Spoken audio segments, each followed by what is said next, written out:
Hi guys, welcome to క్రిక్రూల్స్ YouTube channel. ఈరోజు మన టాపిక్ ఎస్ఆర్హెచ్ వాళ్ళు ఎక్కడ ఓడిపోయారు.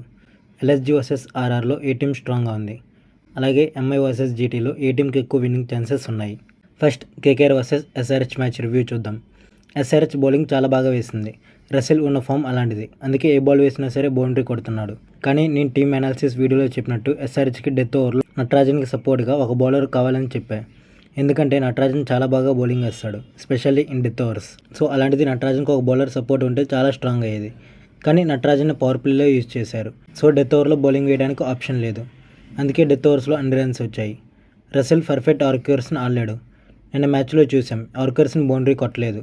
ధోని ఎలా అయితే ప్రతి రనాన్ని డెత్ ఓవర్స్లో యూజ్ చేస్తున్నాడో ఎస్ఆర్హెచ్ వాళ్ళు కూడా నటరాజన్ అలానే యూజ్ చేయాలి. కేకేఆర్ స్పిన్ పిచ్ అని తెలిసి కూడా వాళ్ళు స్పిన్కి ఎక్కువ బౌలింగ్ ఛాన్సెస్ ఇవ్వలేదు.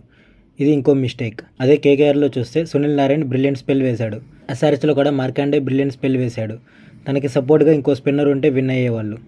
ఇప్పుడు బ్యాటింగ్లో చేసిన మిస్టేక్స్ చూద్దాం. బ్యాటింగ్లో మిస్టేక్స్ ఏమీ లేవు, ఆల్మోస్ట్ అందరూ కాంట్రిబ్యూట్ చేశారు. బట్ స్ట్రైక్ రొటేట్ చేసి ప్రెషర్లో పెట్టకుండా కొన్ని అనవసరమైన షాట్స్ ఆడి వికెట్స్ కోల్పోయారు. ఇది ఒకటే మిస్టేక్. అంతేకాదు, లాస్ట్లో జన్సన్కి బదులు కమిన్స్ వస్తే బాగుండేదని అనిపించింది. సెకండ్ థింగ్, ఈరోజు ఆర్ఆర్ వర్సెస్ ఎల్ఎస్జీ ఈ టీం ప్రివ్యూ చూద్దాం. ఈ టూ టీమ్స్లో ఆన్ పేపర్ ఎల్ఎస్జీ స్ట్రాంగ్గా ఉంది, కానీ ఎల్ఎస్జీకి వీక్నెస్ ఉంది, అదే బౌలింగ్ డిపార్ట్మెంట్. ఎల్ఎస్జీలో అంత మంచి ఫాస్ట్ బౌలర్స్ లేరు. స్పిన్నర్స్ ఉన్నారు, కానీ ఫాస్ట్ బౌలర్స్ ఎవరు లేరు. అంతేకాదు, ఈరోజు ఆడేది కూడా ప్యూర్ బ్యాటింగ్ పిచ్.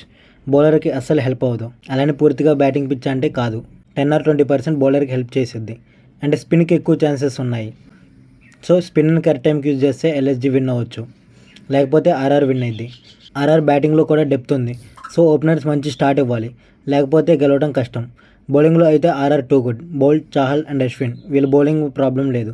బ్యాటింగ్లోనే వీళ్ళు మిడిల్ ఆర్డర్ ఫామ్లో లేదు. సో వాళ్ళు ఫామ్లోకి వస్తే ఆర్ఆర్ ఈజీగా విన్ అవ్వచ్చు. ఈ టూ టీమ్స్ మైండ్లో పెట్టుకోవాల్సిన విషయం ఏంటంటే, టాస్ గెలిచిన వాళ్ళు కన్ఫామ్గా బ్యాటింగే తీసుకోవాలి. ఇక్కడ ఫస్ట్ బ్యాటింగ్ చేసిన టీమ్సే ఎక్కువ విన్ అవుతున్నాయి. Next big match GT versus MI.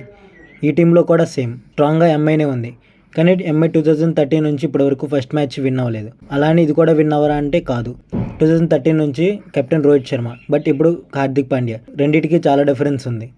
ఎంఐకి weakness ఏమీ లేదు, బౌలర్స్ కొద్దిగా పర్ఫామ్ చేస్తే చాలు. కెప్టెన్ రోహిత్ శర్మ లేకపోవడం కూడా ఒక వీక్నెస్. అండ్ పిచ్ గురించి చెప్పాల్సిన పని లేదు, అహ్మదాబాద్ పిచ్ గురించి అందరికీ తెలుసు. సో ఎంఐకే ఎక్కువ విన్నింగ్ ఛాన్సెస్ ఉన్నాయి. జీటీ బౌలింగ్లో షమీకి రీప్లేస్గా ఒక మంచి బౌలర్ని తీసుకొని వచ్చి, అలాగే ఓపెనర్స్ మంచిగా పర్ఫామ్ చేస్తే జీటీ పక్కాగా విన్ అయింది. ఓపెనర్స్ ఒకటే కాదు, వాళ్ళు బ్యాట్స్మెన్స్ ఫామ్లో లేరు. వాళ్ళు కూడా ఫామ్లోకి వస్తే జీటీ ఈజీగా విన్ అవ్వచ్చు. జీటీలో షమీకి రీప్లేస్గా బౌలర్స్ ఉన్నారు, కానీ వాళ్ళు షమీ ఇచ్చిన ఇంపాక్ట్ ఇవ్వకపోవచ్చు. అయినా నెహ్రాజీ ఉన్నాడు బౌలింగ్లో టిప్స్ ఇవ్వడానికి. జీటీకి ఎప్పుడు ఫుట్బాల్ కోచ్ లాగా ఎప్పుడు బౌండరీస్ దగ్గరే ఉండి టీమును ముందు నడిపిస్తాడు. హోప్ బౌలింగ్ ఒక విషయంలో జీటీ కంబ్యాక్ అయితే ఎంఐ మీద గెలవచ్చు. And thanks for watching. ఇలాంటి మరిన్ని రివ్యూస్ అండ్ ప్రివ్యూస్ కోసం మన ఛానల్ సబ్స్క్రైబ్ చేయండి.